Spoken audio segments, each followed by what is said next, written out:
धैर्यवान रहो और नाम जब बढ़ाते रहो, बिल्कुल दुख सुख की परवाह ना करो, जीत जाओगे। ये सत्य है। एक बार तुमने राधा सुना, बोला भी नहीं, ये सुनना ही तुम्हारे लिए महामंगल की नींव पड़ गई। अगर भगवान को कहा जाए कि तुम्हारी ताकत हो तो हमें हमारा मंगल करके दिखाओ, तो भगवान हार जाएंगे।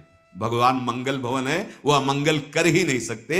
हां, भगवद विमुख होने पर अमंगल हो जाएगा, तुम्हारे इष्ट संबंध पर प्रहार हो जाएगा, तुम्हारा भजन क्षीण होने लगेगा, तुम्हारी श्रद्धा और विश्वास क्षीण होने लगेगा। यही तुम्हारा सर्वनाश और पतन है। अगर गृहस्थ में हो तो भगवत भाव से उनका सेवन करो, और विरक्त में हो तो दूरी बना के रखो। भगवत भाव होते हुए भी दूरी बना के रखो। गुरु मंत्र गुरु उपदेश तुम्हारी संपत्ति है।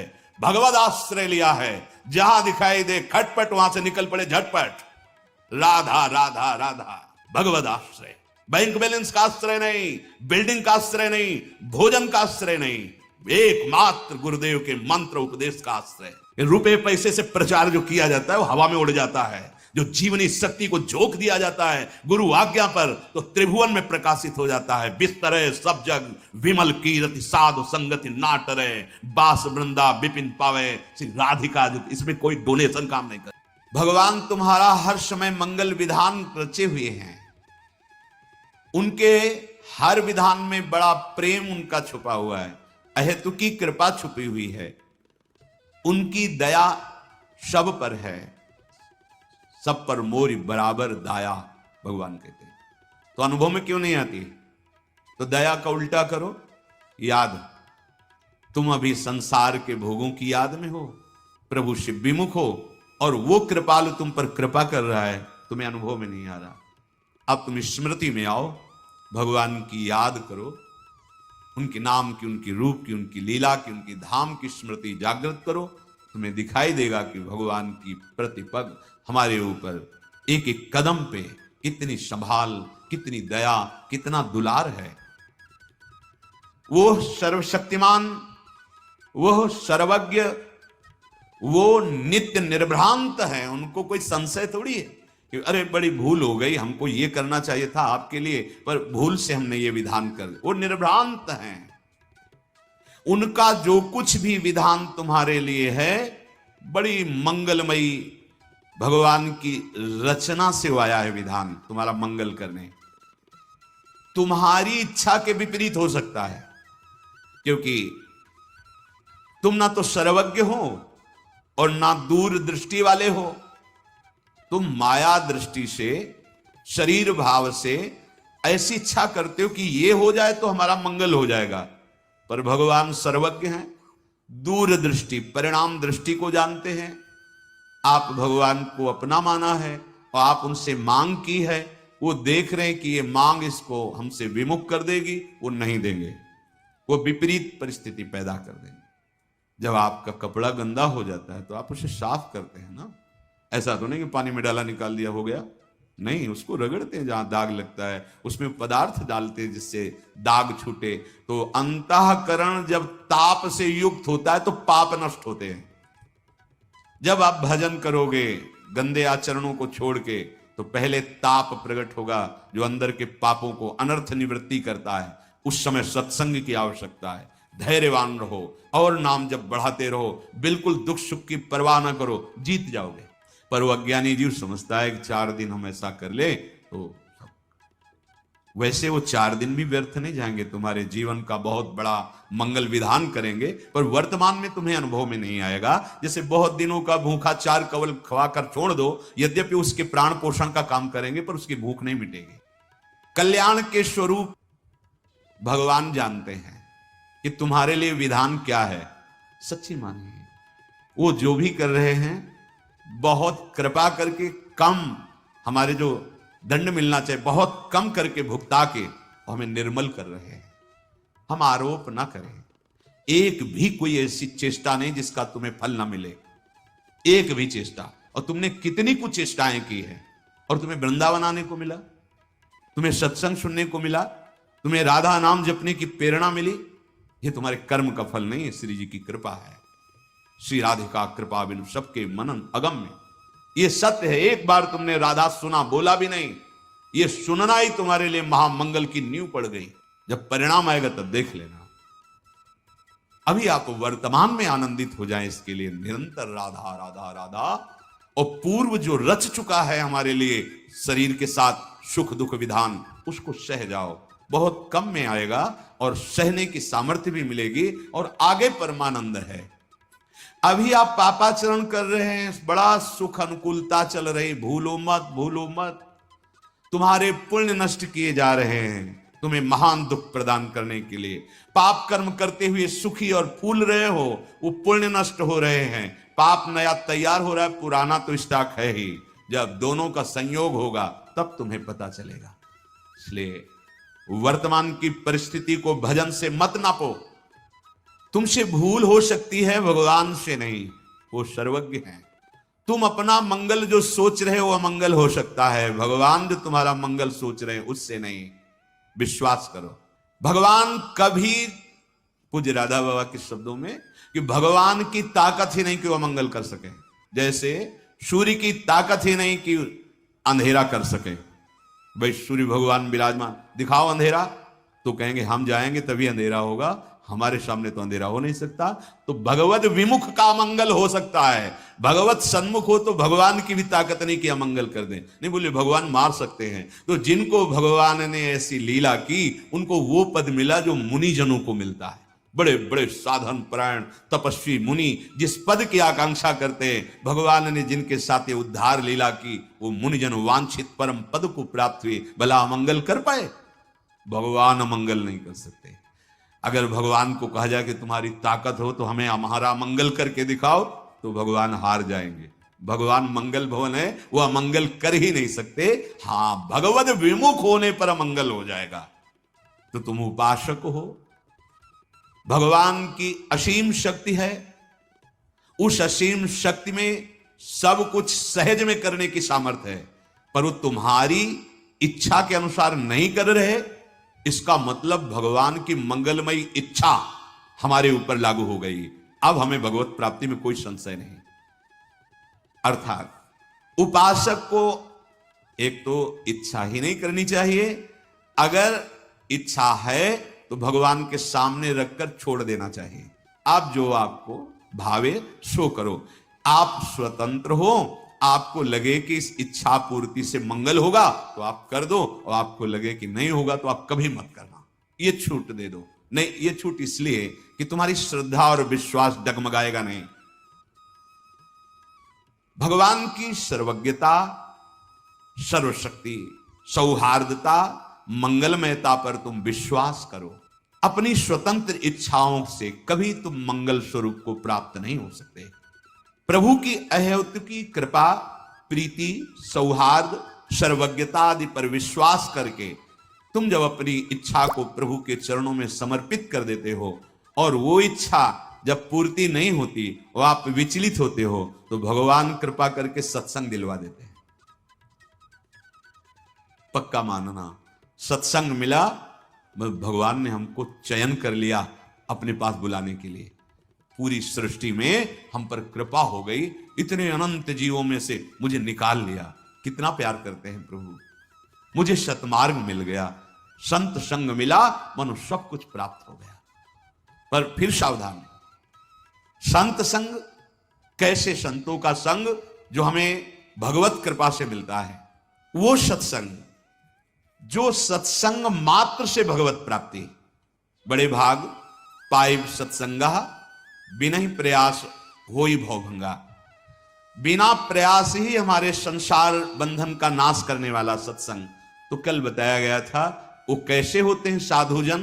पहला था तितिक्षवा, तितिक्षवा सहनशील, कारुणिका दयालव अर्थात दयालु, सर्वदेही नाम अर्थात सकल प्राणी नाम सुहृदा हितकांक्षिणा, समस्त देहधारियों का कैसे मंगल हो, ये कैसे सुख को प्राप्त हो, यही उनके हृदय में चलता रहता है। अजात शत्रवः, संपूर्ण सृष्टि में एक भी शत्रु जिसका नहीं है।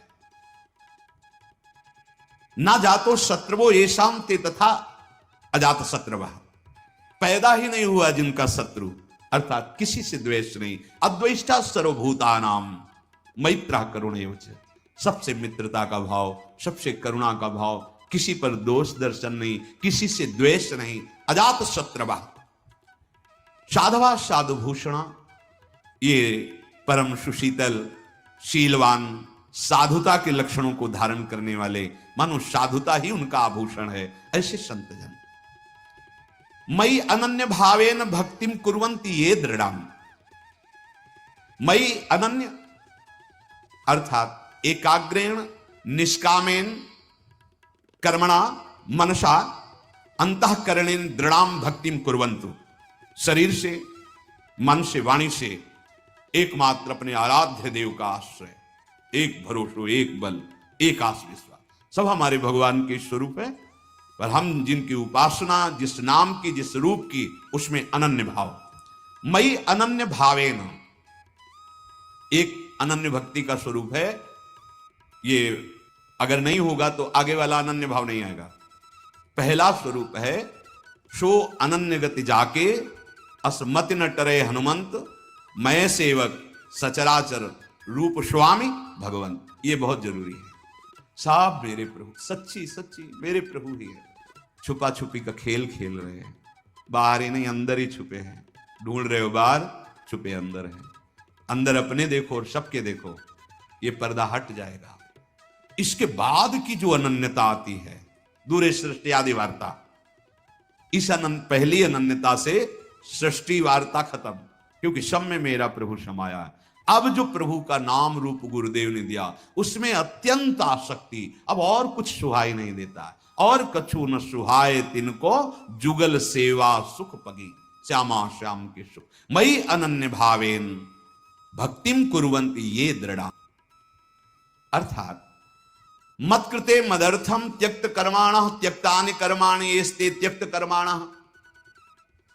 जो दृढ़ाम भक्ति का स्वरूप है वो मत्कृते त्यक्त कर्माणस त्यक्त सुजन बांधवाः, यही है अनन्य भाव। उसी की पूर्ति इसमें होती है। यदि आप अपने लिए कुछ भी स्वतंत्र रूप से कर्म करके उसे भोगते हैं, कर्ता भाव बनते हैं, तो अभी भक्ति का रंग नहीं आया। प्रभु के लिए करते हैं, क्योंकि हमारा तन, हमारा मन, हमारा प्राण, जीवन, चेष्टा सब प्रभु के लिए। हम रुपया कमाते हैं, व्यापार करते हैं, किसानी करते हैं, नौकरी करते हैं प्रभु के लिए। कैसे? क्योंकि प्रभु स्वरूप हमारा परिवार है, प्रभु स्वरूप आया हुआ आतिथ्य है, प्रभु स्वरूप जो सेवा मिली है उसकी पूर्ति के लिए ये हम जो व्यापार, नौकरी, किसानी जो भी करते हैं वो प्रभु के लिए करते हैं। बस भाव बनाना है। बड़े बड़े महापुरुष हुए हैं, कोई ईंट गारे का काम करते हैं, कोई मटकी थापने का काम करते हैं, कितनी कितनी सेवाएं अलग अलग देखी गई, और स्थिति सबकी बहुत उच्च कोटि की। जो उनकी लीलावत चेष्टाएं हैं गृहस्थ धर्म में रहते हुए, वही हैं जो एक साधारण आदमी करता है, पर उनका चिंतन असाधारण है। जब हम संत शब्द सुनते हैं तो हमारे सामने कोई भेष होता है, ये तो आचार्य परंपरा का दिया हुआ है। वास्तविक साधुता का स्वरूप तभी माना जाता है जब ये लक्षण होते हैं, जो लक्षण भगवान वर्णन कर रहे हैं। ये किसी में भी हो सकते हैं, स्त्री शरीर में हो सकते हैं, पुरुष शरीर में हो सकते हैं, गृहस्थ में हो सकते हैं, विरक्त में हो सकते हैं, बालक में हो सकते हैं, जवान में हो सकते हैं, बूढ़े में हो सकते हैं। श्री सुखदेव जी महाराज पधारते हैं तो 10-10 हजार वर्ष जो ध्यानस्थ रहने वाले ऋषि खड़े हो जाते हैं। 16 वर्ष की अवस्था स्थिति। मई अनन्य भावेन भक्तिम कुर्वन्ति ये दृढ़ाम, जो अनन्य भाव से मेरी भक्ति करते हैं। अनन्य भाव में बाधक क्या है? कुछ भी अपना ना रहना, सब कुछ प्रभु को समर्पित हो जाना, ये साधक है। इसके विपरीत बाधक है मेरे तो गिरधर गोपाल, दूसरों न कोई, न दूसरी वस्तु, न व्यक्ति, न स्थान, न संबंध, न लोक, न लोकांतर, दूसरों न कोई। ये अंदर का भाव है। बाहर तो व्यवहार वैसे ही किया जाता है, गुरुदेव से गुरुदेव जैसा व्यवहार, पुत्र से पुत्र जैसा, पत्नी से पत्नी, सब यथावत। लेकिन ये जरूर अनुभव में है जो गुरुदेव हैं, जो ये आराध्य देव है, वही सब में विराजमान।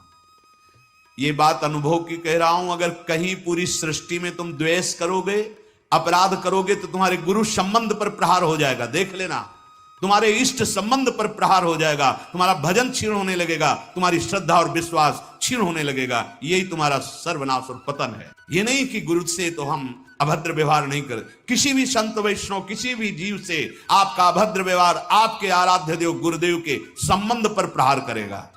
अखंड मंडलाकारम व्याप्तमेन चराचर, मेरे गुरुदेव चर अचर में, इसलिए होश में, चर अचर में किसी से भी हमारा ऐसा व्यवहार ना हो जिससे हमारे भागवतिक संबंध पर प्रहार हो जाए। मत कृते त्यक्त कर्माणस, प्रभु के लिए कर्म हूं, सारे कर्म प्रभु में समर्पित हो। ये स्थित त्यक्त कर्माणा, जो भी हम कर रहे हैं प्रभु के लिए कर रहे हैं, वही कर्म है, उनको प्रभु के लिए समर्पित कर दिया, वो मुक्त करने वाले हो गए। वो अहम से किया कर्ता भोक्ता, वही बांधने वाले बन गए। जो मेरे भक्तजन होते हैं भगवान के, वो मेरे निमित्त सकल कर्मों को त्यक्त माने समर्पण करना। बिना कर्म के कोई रह नहीं सकता। हाथ पैर बांध के बैठ जा तो भी कर्म होगा, मन कर्म करेगा, श्वास तो लेंगे ही, चिंतन तो होगा ही। स्थूल को बांध के रख लेने से तुम निष्काम थोड़ी हो जाओगे। स्थूल को बांध के रख देने से तुम ऐसा तो अकर्मण्य थोड़ी बन जाओगे। जो भी आपसे शारीरिक मानसिक चेष्टाएं हो रही प्रभु की प्रसन्नता के लिए हो, प्रभु को समर्पण करने के लिए हो, तो कर्मों का राग छूट जाना, कर्तृत्व भाव छूट जाना, यह त्यक्त कर्माणा है। कर्तृत्व भाव, कर्मों का राग, फल की आकांक्षा, इनका त्याग हो जाना, यही त्यक्त कर्माणा है। और त्यक्त स्वजन बांधवाः, जो मेरे संत जन होते हैं वो अपने स्वजन, कुटुंबी, रिश्ते, नाते सबका त्याग कर देते हैं। अब इसको अगर ना समझा जाए तो घर छोड़ के भाग जाते हैं, ऐसा नहीं कह रहे। किसी से संबंध नहीं है, सबसे संबंध है। नाते नेह राम के मनियत सुहृद सुसेव्य जालो, यह संबंधों का त्याग। सब में अपने प्रभु के भाव से, बकाया ना हमारा कोई अमुक संबंधी नामुक संबंधी कोई नहीं, एकमात्र भगवत संबंध, इसे त्याग कहते हैं। नहीं तो भाग के जाओ, कहीं भी जाओ, संपूर्ण चराचर जगत मेरा प्रभु है, बस इसी भाव से। नौटंकी नाटक नहीं है परमार्थ। हाँ, बहुत होश में, नहीं तो माया का जल ऐसे गिराने में देर नहीं लगता है। तुम्हारी धर्म की बुद्धि नहीं है। त्याग का तात्पर्य क्या है? भगवान यहां कह रहे त्यक्त स्वजन बांधवाः, सब में भगवत, सब में मेरे प्रभु हैं, बस उसी भाव से। घर में रहो, खूब आराम से रहो, कोई परेशानी नहीं, कहीं भागने की जरूरत। और वन में रहो और ये सब राग बना हुआ है ना, तो आप कितने वर्ष अकेले वन में बने रहोगे? जहां समाज में आओगे फिर फंस जाओगे। देखा है ये सब, देखा है, ये लीलाएं देखी है। छोटी अवस्था थी तो उत्तर तो नहीं देते थे, बस देख लेते थे, और देख के अंदर बैठे सदगुरु उपदेश करते, देख यहां चूक हुई, यहां गिरना होता है, यहां चूक हुई, यहां से गिरना। जीवन भर साधक साधक ही रहता है। जीवन भर जब तक प्राण शरीर में रहते तब तक सीखने को ही मिलता रहता है। शिष्य शिष्य ही रहता है, सीखते ही रहते हैं। जगत गुरु भगवान सिखाते ही रहते, नई बातें मिलने लगे। ऐसा करने से ऐसा हो जाता है। हाँ देखो, ऐसा परिणाम भगवान हमारी लीला करके हमको शिक्षा देते रहते हैं। त्यक्त स्वजन बांधवाः का मतलब ये नहीं कि घर से भाग गए, परिवार से दूर हो गए तो आप त्यक्त स्वजन बांधवा हो गए। यहां राग छुपा रहता है, राग। कई ऐसे उदाहरण मिलते हैं। तो इनसे उपासक को चाहे जो वैराग्य भाव से है, वो कभी प्रगट में भी ऐसी गलतियां ना कर बैठे।